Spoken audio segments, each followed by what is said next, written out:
it's Martin Cliffe, and welcome to another episode of Music, Minimalism and Mental Health. Different backdrop today. I'm actually filming this from an Airbnb in Sibiu, which is in the north of Transylvania in Romania. Lovely place. We're just here for a couple of nights in between driving the Transalpina, which is one of the great highways of Europe, and the Transmigration, which is arguably one of the most famous roads in the world. We were fortunate to be able to borrow a car. But what I want to talk today is all about shame, or is that guilt? And what's the difference? Well, let's start by thinking about what is guilt. Guilt is a good thing. You might say, what? How can that be? But let's think about it. Guilt is something that comes as a result of your conscience. It's what convicts you that you've done something wrong.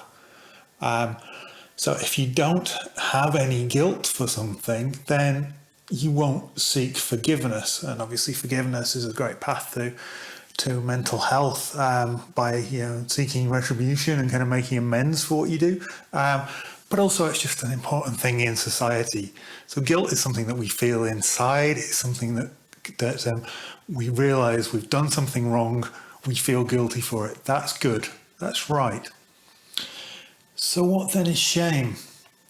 Well, shame is something where we feel bad because of something that's taught to us. Now you might say, well, isn't that the same kind of thing? And in some instances it could be, but a lot of the time the stuff we're taught isn't necessarily the stuff that is actually correct. If we think, a lot of the influences on this world are people who don't necessarily have our best interests at heart. This world, I'm sure you agree, is pretty messed up. We live in a world that has sexualized the human body to an obscene degree, that glorifies violence, that promotes things with indecent language to the nth degree, particularly in popular music these days. But one of the biggest things that we deal with in life, for a lot of us, is like the concept of body shame. We live in a society that forces people, particularly women, to wear things that are uncomfortable and potentially unhealthy just to preserve the morality of the men around them. Except it's not really morality, it's false morality. It's an objectification of women that society does to keep them in their place. Because that's the other thing about society, is that it likes to oppress the weak, whether that's weak as in a small number of people, so a minority, whether that's an ethnic minority, a gender minority, a sexuality minority. Society loves to oppress them. That can never be a good thing, because we should be loving everybody. And also I think a lot of the time, a lot of these things, these kind of things that we shame people into doing, are as a result of what's wrong in our own life, a result of the perversions of the world twisting our approach to things. Now, I mentioned briefly body shame, and I actually spoke about this at church the other Sunday, where I said that I went through 10 years of really low mood. I've had depression and other things since, but from 2005 to 2015, I went through some really dark times where I truly hated myself, and particularly my physicality and my being. Now, the reason for that is, in the first instance, is very simple. I went from working in an active job in a warehouse to sitting behind a computer, and I got fat because all of a sudden I wasn't burning 4,000 calories a day, but I was still eating 4,000 calories a day for a while. It took a while to adjust. And less so now, because I think that now society is a little bit more about being healthy than about being skinny. But in the mid-noughties, it was all about being skinny. I've never been skinny, but at that point, I was fat. And so my mental health plummeted. And I started to feel shame about myself to the point that I wouldn't even wear shorts in the summer. You would never see me on a beach. It completely screwed me over. And that was just so unhealthy. But we can take that to the nth degree. Society is so messed up to the point that I read something the other day about a lifeguard at a swimming pool insisting a 2-year-old girl, a toddler, cover up because the 2-year-old girl just had a swim diaper on, didn't have a top on. That's messed up. We should be celebrating innocence in all aspects of life, but particularly the innocence of children. What are we doing to our children if we're telling them that at 2 years old, their skin is indecent, their skin is shameful? We shouldn't even be teaching that to our teenagers or to our adults, because the problem is that what happens these days when a teenager is curious about the human body, and particularly about the bodies of those around him or those of the opposite sex.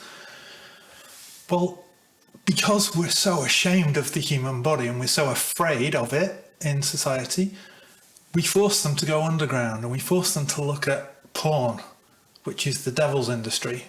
It's an evil industry. Wherever you sit religiously, you cannot hopefully see anything other than the fact that porn is a wrong industry, and it certainly isn't where our 13, 14, 15-year-old teenagers, maybe even younger, horrifyingly, are going to find out about the human body. But it is because we're afraid of it. It's just so messed up. It's so messed up. It's so messed up to admit how you feel to someone. It's shameful now these days for a lot of people to admit how they feel. So people go through all these struggles in life, whether that's through their emotional state, whether that's when they're trying to work out where they sit in the world in terms of their sexuality and their gender identity, or their political standpoint. Some of the shaming that goes on politically just because you don't necessarily agree with what the person next to you agrees with. I don't have a solution for this, but I think what we need to try and do is free ourselves from shame. Feel guilty when we do stuff wrong, but don't feel shamed by other people who maybe don't have the point of life that they think they do. Maybe they're not accurate. As Christians, there's lots of times when the church has said something very specific that down the line, it's then realized, actually, that wasn't what was written in the Bible. That wasn't God's will. But the church has promoted it wholesale. It still does it. It still does it regularly.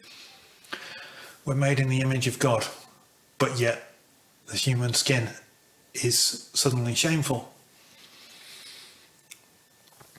I don't have a solution. I just want to encourage everyone to think and to open themselves up to freeing yourself from shame.